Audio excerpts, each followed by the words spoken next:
네, 우리 오늘 말씀 보겠습니다. 함께 보신 말씀 마태복음 말씀이에요.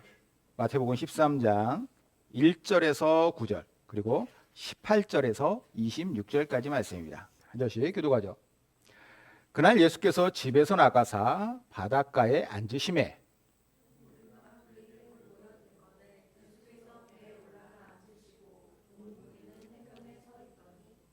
예수께서 비유로 여러 가지를 그들에게 말씀하여 이르시되 씨를 뿌리는 자가 뿌리로 나가서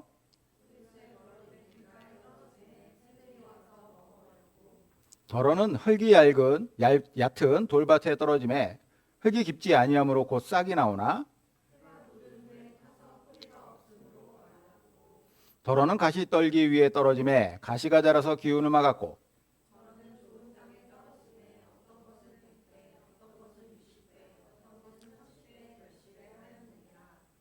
귀 있는 자는 들으라 하시니라. 아무나 천국 말씀을 듣고 깨닫지 못할 때는 악한 자가 와서 그 마음에 뿌려진 것을 빼앗나니 이는 곧 길가에 뿌려진 자요.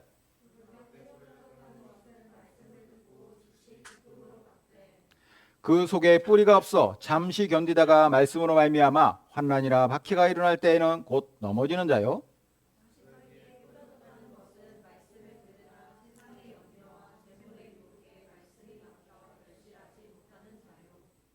좋은 땅에 뿌려졌다는 것은 말씀을 듣고 깨닫는 자니 결실하여 어떤 것은 100배, 어떤 것은 60배, 어떤 것은 30배가 되느니라 하시더라. 아멘.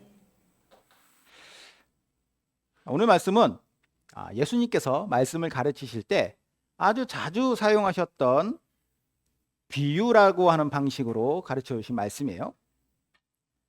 특히 오늘 본문이 예수님의 여러 비유들 중에서도 가장 유명한 비유가 아닐까 생각합니다. 씨 뿌리는 자의 비유. 그럼 이제 예수님께서 자주 사용하셨다는 이 비유는 과연 뭔가? 헬라어로 이거 비유를 파라볼레라고 하거든요. 영어로 우화를 뜻하죠. 패러블이라고 하는 단어가 이 파라볼레에서 나왔어요. 무엇 옆에라고 하는 말이 파라이고, 그리고 던지다라고 하는 동사가 이제 발로인데 이게 합쳐져 가지고 파라볼레라고 하는 비유라고 하는 명사가 되었습니다. 말 그대로 무엇 옆에 던져놓은 거예요. 어떤 사물 혹은 어떤 개념을 설명하기 위하여서 다른 것을 옆에다 놓고 이걸 통하여서 이것을 설명하는 거. 대조나 비교 등을 통해 가지고 요것의 본질은 이거다. 보다 쉽게 설명하는 방식이 예수님께서 사용하시는 비유입니다. 그래서 비유는 그때그때 필요에 따라서 사람들이 이해하기 쉬운 개념이라던가 실생활의 이야기 아니면 자연 만물, 예수님께서는 자연 만물 많이 사용하셔서 말씀하시죠. 그 당시에 문화, 특별히 오늘 본문 같은 경우에도 그 당시에 문화에 관한 이야기예요.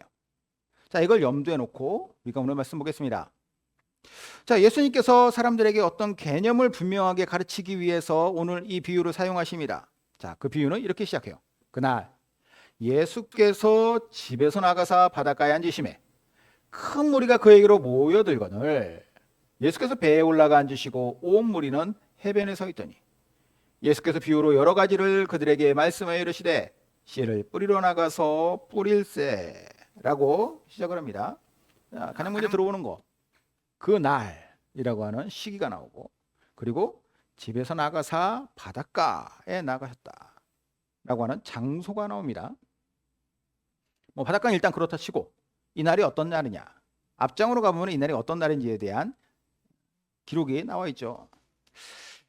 바로 앞장 마태복음 12장에 가보면 예수님께서 안식일에 회당으로 가시는 이야기가 나와요.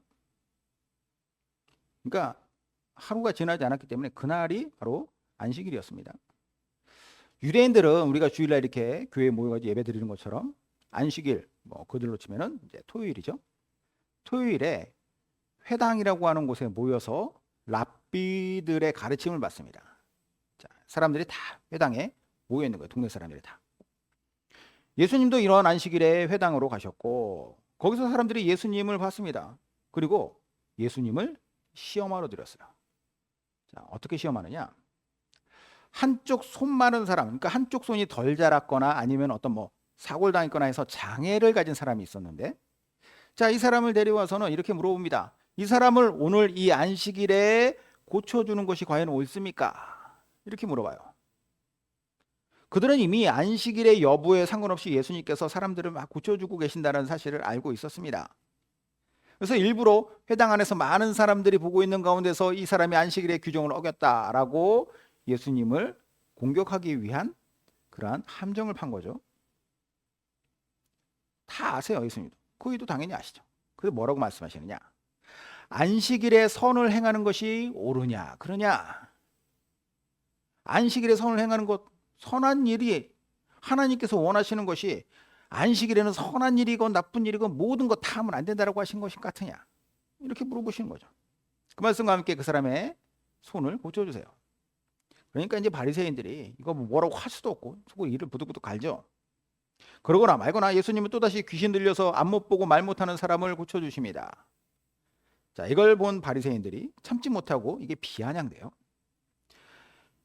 이런 능력을, 귀신을 지금 쫓아내고 있는 이 모습을 보니까 이거를 안식일의 규정을 어기면서 이런 일을 하는 거 보니까 귀신이 찍스려도 못하고 도망가는 거 보니까 아마도 이 사람은 귀신의 왕 바알세불의 그 능력을 등에 업고서 지금 이 일을 하고 다니는구나.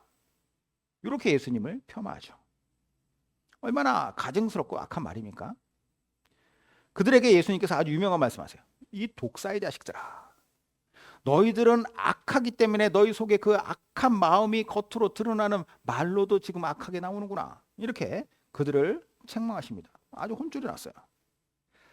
그런데 이러한 예수님의 말이라든가 그런 행동들은 예수님의 가족들에게는 불안 요소로 작용을 합니다. 이때가 이제 예수님의 사역 초기거든요. 그래서 어머니 마리아, 그리고 20년 넘게 예수님의 동생으로 살았던 동생들 다 와가지고 지금 이렇게 하다가 큰일 나겠다. 자꾸 저 바리새인들의 심기를 건드리고 지금 뭐 사람들이 보는 앞에서 지금 안식일을 정면으로 반박하고 위배하는 듯한 이 모습을 보이면 어떻게 하느냐 이러면서 예수님 말리려고 했어요. 자, 그랬던 장면이 앞에 나왔고 이 장면이 넘어가서 오늘 바로 그날에 일이 있었다 또 기록이 이어지고 있습니다. 바로 그날 바닷가에 앉으셨다. 바닷가는 갈릴리 바다를 뜻합니다. 이 당시 예수님이 이제 갈릴리 바다를 중심으로 사역 초기 제자들도 부르시고 이제 막 시작을 하신 거예요. 당시 이곳에는 예수님을 미워하는 사람들도 있었지만 큰 무리가 그에게도 모여들거든. 이 무리 중에는 예수님을 미워하는 사람도 당연히 있었겠죠. 하지만 대부분의 사람들은 예수님께 아주 큰 흥미를 갖고 있는 사람들이었어요. 그러니까 뭐 예수님을 막 믿고 막 따른다 이것보다는 예수님이 사람을 막 고쳐주고 바리새인들 막 꼼짝도 못하게 막 그들을 막 쥐잡듯이 잡고 이런 거 보니까 예수님에 대하여서 뭔가 좀 이렇게 매력을 느꼈다라는 것이죠. 그런 사람들도 막 같이 그곳에 와서 큰 무리를 형성했습니다. 자, 이 사람들이 예수님의 뭐라고 말씀하시느냐 막 듣고자 하고 있으니 예수님께서 그 사람들에게 다 말씀을 전해야 되는 너무 사람이 많으니까 이 갈릴리 바다 호수죠. 정확히는 해변가에 사람들을 놓고 배를 띄워서 그 배 위에 앉으셔서 사람들을 향해 말씀을 하고 계신 거예요. 자, 그러면서 예수님이 비유를 말씀하고 계십니다. 이 비유는 뭐 뒤에도 쭉 다른 비유들, 천국 비유들 쭉 이어지고 그러는데 첫 번째 비유를 보겠어요. 아주 간단합니다. 씨 뿌리는 한 사람이 씨를 뿌리러 나갔어요. 이때 뿌려진 씨가 여러 곳에 떨어졌다라고 말씀하십니다. 길가에도 떨어지고 흙이 얕은 돌밭에도 떨어지고 그리고 가시떨기 안쪽에 있는 그 조그마한 땅에도 떨어지고 마지막에는 좋은 땅에도 떨어졌다. 당시 이 비유의 말씀을 들은 사람들은 어렵지 않게 이 모습을 상상할 수 있었습니다. 왜냐? 당시에 이것은 아주 일상적인 모습이었기 때문에. 2000년 전에 이스라엘의 농지라고 해봐야 뭐 얼마나 그것이 정리가 잘 되어 있었겠습니까? 더군다나 이스라엘은 평지가 별로 없는 곳이에요. 거의 다 산지. 그러니까 대부분 산악인 지형입니다. 거친 돌들도 너무 많아요. 그러다 보니까 이런 산지를 이렇게 개간해가지고 계단식으로 만들어서 거기에 농사를 지었습니다. 때문에 씨를 뿌리게 되면은 씨앗이 여러 곳으로 떨어지게 되었다라는 거죠. 다양한 곳으로 떨어진 씨의 운명은 어떻게 되느냐? 자, 4절부터 보면은 뿌릴새 더러는 길가에 떨어짐에 새들이 와서 먹어버렸고 도로는 흙이 얕은 돌밭에 떨어짐에 흙이 깊지 아니하므로 곧 싹이 나오나 해가 돋은 후에 타서 뿌리가 없으므로 말랐고 도로는 가시떨기 위에 떨어짐에 가시가 자라서 기운을 막았고 도로는 좋은 땅에 떨어짐에 어떤 것은 100배, 어떤 것은 60배, 어떤 것은 30배의 결실을 하였느니라. 자, 이렇게 말씀하세요. 길가에 떨어진 씨, 사람들이 계속 길을 밟고 다니까 이 길가라는 것이 뭐 큰 길가가 아니라 이렇게 밭과 밭 사이에 사람들이 다닐 수 있도록 농로 같은 거죠. 거기에 사람들이 계속 밟고 다니니까 거기에도 떨어졌지만 이게 계속 다져진 땅이다 보니까 거기에 씨가 들어가 오지 못하고 싹을 터보지도 못하고 씨가 그냥 죽었다. 그런데 그 씨가 새들이 와서 그냥 다 채가버렸다. 이런 얘기를 하셨고 흙이 얕은 돌밭에 또 떨어지니까 어떻게 해요? 이게 뿌리를 깊이 내리지 못하는 거예요. 그 밑에 완전히 돌이 다 골라지지 않았기 때문에. 그래서 뜨거운 태양이 떠올랐을 때 이게 그냥 타서 없어졌더라. 가시떨기 사이에도 떨어졌는데 일단 이거는 뿌리도 잘 내려요. 싹도 틔우고 자라납니다. 그런데 뭐가 문제냐? 그 위로 더 자라나지 못하게 하는 가시가 있는 거예요. 연한 순이 그 위를 뚫고 나오지 못한다. 결국에는 거기에서 시들시들하다가 끝나버렸다. 마지막으로 좋은 땅에 떨어지니 이곳에서는 열매도 잘 맺고 그래서 100배, 60배, 30배의 결실을 맺게 되었다. 이 말씀하신 거예요. 자, 딱 봐도 말씀의 어떤 핵심은 좋은 땅에 떨어진 씨가 가장 이상적인 결과를 얻더라. 여기까지는 누구나 다 알아둘 수 있죠. 좋은 땅이 중요하구나. 좋은 땅이 중요하구나. 근데 이 말씀이 비유라고 했잖아요. 이 비유를 통해 예수님께서 하시고자 하시는 어떤 본질적인 말씀이 있다는 거죠. 어떤 본질을 말씀하시고자 하는가. 그래서 이제 예수님께서 이 말씀하시고 이렇게 말씀하세요. 귀 있는 자는 들으라. 귀 있는 자는 들으라. 이 말씀 좀 희한하지 않습니까? 귀 없는 사람 어디 있어요? 다 귀 있죠. 다 귀를 가지고 이 말씀을 듣고 있습니다. 그 예수님 앞에 모여있던 사람들, 예수님에 대해서 호의적인 사람도 있고 예수님의 제자들도 있고 아니 예수님을 미워하는 바리새인들도 있고 다 있어요. 그 사람들이 다 있을 때 예수님 말씀하세요. 귀 있는 자는 들으라. 좋은 밭이 중요하다. 그러면 귀 있는 자라고 하는 것은 우리 이렇게 생각해 볼 수 있죠. 어떤 사람은 이것을 듣더라도 똑같은 말을 한쪽 귀로 듣고 한쪽 귀로 흘려버린 사람도 있고 어떤 사람은 똑같은 말을 듣더라도 이 말씀을 적대적으로 듣는 사람도 있고 어떤 사람은 이 말씀을 잘 들어서 자기 마음에 간직하는 사람도 있다라는 거겠죠. 그럼 귀 있는 자는 누구겠어요? 제일 마지막에 말씀드린 말씀을 잘 간직한 사람이 귀 있는 자일 것이다. 그 사람은 100배, 60배, 30배의 열매를 맺을 것이다. 자, 결국은 귀 있는 자, 즉 좋은 땅이 되는 것이 중요하다. 이 말씀을 하는 거겠죠. 본문 18절 이하의 비유에 대한 해석을 해주시는 것만 봐도 우리는 그걸 알 수 있는데 그러면 좋은 땅과 같은 마음을 갖는 것이 중요한데 그럼 어떻게 하면 이 좋은 땅과 같은 마음을 가질 수 있겠는가? 어떻게 하면 제대로 된 귀 있는 자가 될 수 있는가? 뭐 스스로 나는 좋은 땅이야 라고 생각한다고 되는 건 아니지 않습니까? 제가 이 본문으로 우리 모두 좋은 땅과 같은 마음을 가집시다. 들을 게 있는 사람이 됩시다. 라고 설교를 여러 번 했지만 그러면서도 항상 마무리에서 뭔가 좀 부족하다라는 생각을 했어요. 조금 더 명확하면 좋지 않을까? 좀 막연하게 그냥 좋은 땅이 됩시다가 아니라 그럼 좋은 땅은 어떻게 될 수 있는가? 귀 있는 자는 어떻게 될 수 있는가? 어떻게 우리는 귀 있는 자로서의 삶을 살 것인가? 알지만 안 되는 것을 어떻게 우리가 크리스찬으로서 그렇게 될 수 있을 것인가? 이걸 고민해 보자라는 거죠. 자, 이걸 고민하다가 제가 머릿속에 스친 개념이 주파수라는 것이에요. 주파수. 하나님께 주파수를 맞추는 것이 곧 들을 귀가 있는 좋은 땅이 되는 것이겠구나. 그래서 이 주파수의 개념을 한번 대입해서 말씀해 보겠습니다. 예수님께서 말씀하시는 네 부류의 사람들이 있죠. 첫 번째, 길가와 같은 마음이 있는 사람. 이 사람은 주파수가 맞춰지지 않은 사람이에요. 자, 19절에 아무나 천국 말씀을 듣고 깨닫지 못할 때는 악한 자가 와서 그 마음에 뿌려진 것을 빼앗나니 이는 곧 길가에 뿌려진 자예요. 자, 길가에 씨가 뿌려졌다라고 하는 것은 여기 보면 천국 말씀, 씨를 뭐라고 얘기하고 있어요? 여기서 천국 말씀이다. 즉 복음이다. 사람을 살리는 하나님의 말씀이고 진리의 말씀이다. 하나님의 말씀이 뿌려졌음에도, 즉 들려졌음에도 이거를 깨닫지 못하는 사람, 길가와 같은 사람, 마음을 가진 사람은 마치 주파수가 맞춰지지 않아서 전혀 소통이 되지 않는 것과 마찬가지다라는 거예요. 우리가 이제 어떤 라디오 방송을 듣기 위해서는 해당 방송국의 주파수를 나의 수신기와 이렇게 맞춰야 돼요. 이걸 하려고 하지 않으면, 이것이 필요하다는 사실을 모르면 아무리 저기서 좋은 얘기가 들려와도, 아무리 나에게 꼭 필요한 거, 그 방송이 들려도 나는 그 내용을 알 수 없다라는 거예요. 차단되는 거. 예를 들어서 우리가 어떤 사람한테 복음을 전한다고 생각을 해보죠. 근데 우리가 아무리 성경의 지식이 많고 아무리 이 사실을 논리적으로 완벽하게 설명을 한다 할지라도 이 사람이 눈 하나 깜짝하지 않을 수 있습니다. 그의 마음이 마치 단단하게 다져진 길가처럼 말씀의 씨앗이 들어가지 못하는 사람이 있다라는 거예요. 그 틈조차 없는 사람. 이런 사람들에게는 그나마 전달되었던 말씀도 아주 멀리 던져버리는 반대편의 논리를 가진 사람들이 주변에 있어요. 혹은 그런 류의 사상이 그의 머릿속을 지배합니다. 그래서 나중에라도 스치듯이 내가 그 말씀을 들었었지라고 하는 흔적조차 남지 않도록 철저하게 부정하는 사람들만 그 주변에 남게 되는 거죠. 희한하게 그런 분들에게는 교회에 대한 안 좋은 소식도 계속 들려요. 교회는 나쁜 곳이다. 목사들 목사다. 이러면서 계속 그런 것들만 계속 유입되죠. 마치 여기서 예수님 말씀하신 대로 말씀의 씨앗을 계속 물어가는 새처럼 그 사람에게는 것이 남지 않는다. 주파수가 맞춰져 있지 않으니까 안 들리는 거죠.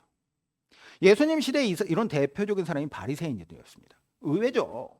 바리새인들 겉모습을 봤을 때는 철저하게 내 자신의 주파수를 하나님께 맞춘 것 같은데 아니었다라는 거예요. 그들의 실상은 말씀의 씨알도 먹히지 않는 고집불통입니다. 그들은 다른 사람들의 마음과 또 그렇게 자기들처럼 길가처럼 만들려고 다 밟고 다녔어요. 단단해져라, 단단해져라. 들어가지 말아라. 그러니 예수님이 독사의 자식이라고 하죠. 욕 먹어도 싸는 거예요. 똑같은 말씀을 듣더라도 그 말씀을 내가 아예 차단하고 진리를 받아들이지 않느냐, 귀가 아예 들을 귀가 없지 않느냐라는 거죠. 이게 첫 번째 불이고, 두 번째 불이 돌밭과 같은 사람들인데 이 사람들은 주파수가 약해요. 돌밭에 뿌려졌다는 것은 말씀을 듣고 즉시 기쁨으로 받되 그 속에 뿌리가 없어 잠시 견디다가 말씀으로 말미암아 환난이라 박해가 일어날 때에는 곧 넘어지는 자요. 자, 요즘은 라디오가 주파수를 이제 자동으로 잡아서 가장 선명한 방송을 딱딱 잡습니다. 하지만 예전에 이제 다이얼을 돌리잖아요.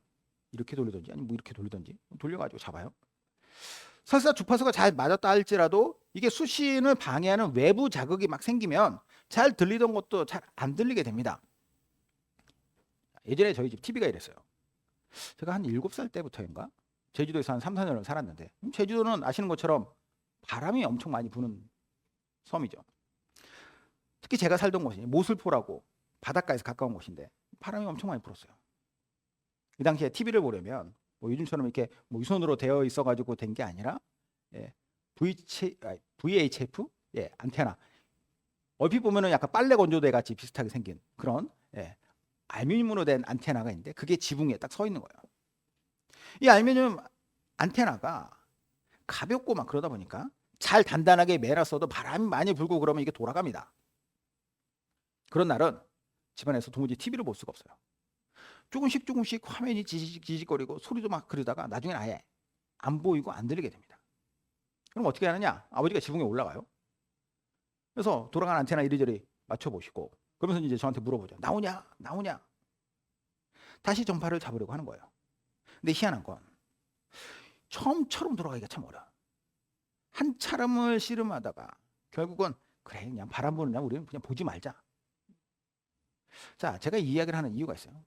돌밭에 말씀의 씨가 뿌려졌다는 것은 일단 주파수가 하나님께 맞춰져 있긴 한 것 같은데 근데 이 사람의 주파수를 방해하는 일이 생기잖아요. 예컨대 바람이 불어와서 주파수를 놓치게 한다. 여기서는 예수님 뭐라고 하시냐? 환난이라든가 박해와 같은 어려움이 닥친다. 그러면 이 주파수가 날아간다라는 거죠. 물론 이게 뭐 환난이라 박해라는 것이 뭐 죽을 만큼 큰 시련이다 이거 아니에요. 약간의 어려움, 뭐 내가 당하는 손해 이것조차 마음을 여지없이 흔들어 버리는 그래서 그것 때문에 흔들리는 사람이 있다라는 거예요. 이런 사람에게 그나마 이렇게 상태가 나아질 가망성이라도 있으면 좋으련만. 그러려면 어떻게 되느냐? 다시 잡으려고 하는 노력이 필요한 거죠. 근데 이 노력에 힘을 쏟지 않고 그 의지를 꺾어버리는 거. 왜냐? 뿌리가 깊지 않으니까. 그러면 포기한다라는 것이 예수님의 말씀이에요. 세 번째 무료. 세 번째 보리는 가시떨기의 속과 같은 그런 사람이죠. 이 사람은 주파수를 스스로 돌려요. 가시떨기가 부려졌다는 것은 말씀을 들으나 세상의 염려와 재물의 유혹에 말씀이 막혀 결실하지 못하는 자예요. 일단 앞에 사람보다 훨씬 낫습니다. 길바닥과 같은 사람, 길가 같은 사람, 뭐 씨알도 안 먹힌 사람 있고, 혹은 돌밭과 같은 사람은 너무 약해가지고 조금만 흔들리면은 그냥 와르르 무너진 사람도 있지만, 이 사람은 나름 은혜도 경험했고 말씀에 대해 아는 것도 많아요. 근데 결정적 문제가 있습니다. 한계가 있다. 한계가. 그 한계로 넘어가려고 하지는 않고, 혹은 넘어갈 수 있는 능력이 없어요. 예를 들어서 하나님께서 주신 말씀을 듣고 은혜를 받고 우리가 이제 깨달음이 있잖아요. 그럼 어떻게 해요? 필연적으로 뒤따라오는 게 있습니다. 이게 뭐냐? 변화의 촉구예요. 하나님께서는 우리에게 변화되라 말씀하세요. 왜냐? 이 땅을 살 동안에 하나님께서 우리에게 기대하시는 바는 성화이기 때문이다. 성화되어야지. 그러려면 변화를 네가 추구해야지. 이제 너의 삶과 너의 생각 변했으니까 삶도 변하고 막 이렇게 다 변해야 되지 않겠니? 성령께서 속에서 이제 제안하신 거야. 그럴 때 부담이 생기잖아요. 나는 별로 그러고 싶지 않은데. 근데 이거는 그 사람이 악하고 나빠서가 아니에요. 모든 인간의 본성입니다. 바울도 하물며 그렇게 얘기하지 않습니까? 나는 공고한 사람이로다. 내 안에서는 하나님의 법과 성령의 의지와 나의 육체의 소욕이 서로 싸우는구나. 그게 우리 인간의 본성이라는 거야. 자, 그럴 때 가시떨기 같은 사람, 그런 마음을 가진 사람은 어떻게 하느냐? 한쪽에서는 그래, 맞아, 변화돼야지. 하지만 또 한편에서는 굳이 이렇게 솔직히 이건 좀 뭐 이런 마음이 들 때, 자신의 가지고 있는 맞춰져 있는 그 주파수를 유지하기보다는 채널을 그대로 유지해서 그것을 내가 따르려고 하기보다는 바꿔버리는 거예요. 적당한 선에서. 여기서는 딴 거 들으면 되지. 여기까지 왔는데 이게 부담이 탁 걸리니까 그래? 그럼 뭐 다른 말씀 또 들으면 되지. 예수님께서 뭐라고 해석하시느냐? 세상의 염려와 재물의 유혹에 말씀이 막혀서 결실하지 못한다. 세상의 염려라는 것은 뭐 세상에 대한 염려이기도 하겠지만 나 자신의 어떤 변화에 대한 부담 이런 것이 있죠. 재물의 유혹, 내가 조금 더 이득을 볼 수 있는 것이 무엇일까라고 하는 그런 생각. 말씀대로 따라가고 순종하면 뭔가 복잡해질 것 같아요. 손해볼 것 같아. 그러면 포기하는 거예요. 적당한 선에서 여기까지. 그리고 또 다른 말씀. 이런 사람에게는 예수님이 말씀하세요. 결실이 없다. 열매가 맺어지지 않는다. 누군가 이렇게 생각할 수 있습니다. 꼭 열매를 맺어야 되냐? 뭐 그래도 뭐 죽지 않고 살았다는 것만으로도 강하다라는 증거 아니냐? 아니라는 거예요. 왜냐? 이 씨를 뿌리는 농부의 입장에서 생각해 보죠. 농부는 왜 씨를 뿌릴까요? 적당히 이쁘게 조그만하게 자라나는 거 그거 보려고 씨를 뿌리느냐? 농부의 목적은 나무가 조금 적당히 자라는 것이 아니라 그 나무에서 열매를 보기 위한 것이다라는 거예요. 그리고 그 열매를 맺는 사람은 어떤 사람이었습니까? 들을 귀 있는 사람이랬죠. 이리저리 주파수 돌리고 듣고 싶은 것만 듣는 것이 아니라 끝까지 내가 지켜야 할 것, 내가 있어야 할 것, 내가 따라야 할 것이 무엇인가를 쫓아가는 사람입니다. 이 네 번째 사람이에요. 주파수를 고정하고 순종한 사람이다. 좋은 땅에 뿌려졌다는 것은 말씀을 듣고 깨닫는 자니 결실하여 어떤 것은 100배, 어떤 것은 60배, 어떤 것은 30배가 되느니라 하시더라. 말씀을 듣고 깨닫는다는 것은 머리로만 이해하는 사람이라는 의미가 아닙니다. 진정으로 말씀을 듣고 깨닫는 것은 머리로도 당연히 이해하지만 가슴으로 느껴서 감동을 받고 그리고 그 감동에 따르는 변화의 의지를 가지고 실제로 내가 나의 삶을 변화되도록 살아가는 사람이에요. 끝까지 나의 주파수는 그분께 맞춰서 나의 채널은 변하지 않겠다라는 거죠. 그럴 때 예수님은 한 가지는 확실하다. 그는 열매를 맺을 것이다. 농부인 하나님이 원하시는 모습이 되어갈 것이다. 그것은 100배, 60배, 30배 얼마든지 일어날 수 있는 무궁무진한 무한한 가능성이라는 거죠. 여러분들 어떠십니까? 우리는 어떤가요? 우리는 과연 들을 귀가 있는 좋은 땅과 같은 마음으로 하나님께 영적인 주파수를 맞추고 잘 살아가는 사람입니까? 그분의 뜻 안에서 나의 삶의 열매를 기뻐하는 사람이냐라는 거죠.